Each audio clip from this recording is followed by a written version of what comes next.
বাবা, নানু বাড়ি গেছিলাম, কারেন্ট গেছিল, গায়ে বসে সব শব্দ হয় না, কিন্তু আঙ্গো বাড়িতে শব্দ হয় কে? এই দেখেন আমার ছোট্ট ছেলেটাও সে বুঝতে পারতেছে যে তার নানুর বাসায় গেছিল, ওই আইপিএস এ শব্দ হয় নাই, কিন্তু আমাদের বাসায় শব্দ হচ্ছে কেন।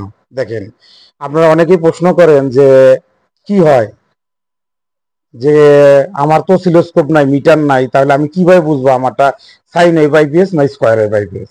দেখেন, আজকের এই আমার এই ছোট্ট ছেলের প্রশ্ন থেকেই আপনারা বুঝতে পারবেন। কারেন্ট চলে গেলে যে আইপিএস থেকে আউটপুট দিলে ফ্যানে শব্দ হয়, সেটা হলো স্কয়ার ওয়েভ আইপিএস। আর কারেন্ট চলে গেলে যে আইপিএস থেকে পাওয়ার দিলে অর্থাৎ ব্যাকআপ দিলে শব্দ হয় না, সেটা হলো সাইন ওয়েভ আইপিএস।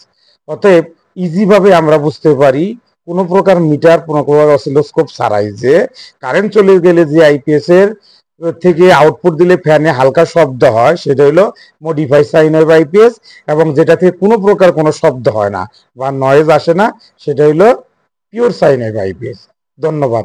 আশা করি আপনারা বুঝতে পারছেন যে modify sine wave, square wave এবং পিওর সাইন ওয়েভ আইপিএস এর মধ্যে খালি চোখে কিভাবে পার্থক্য বোঝা যায়।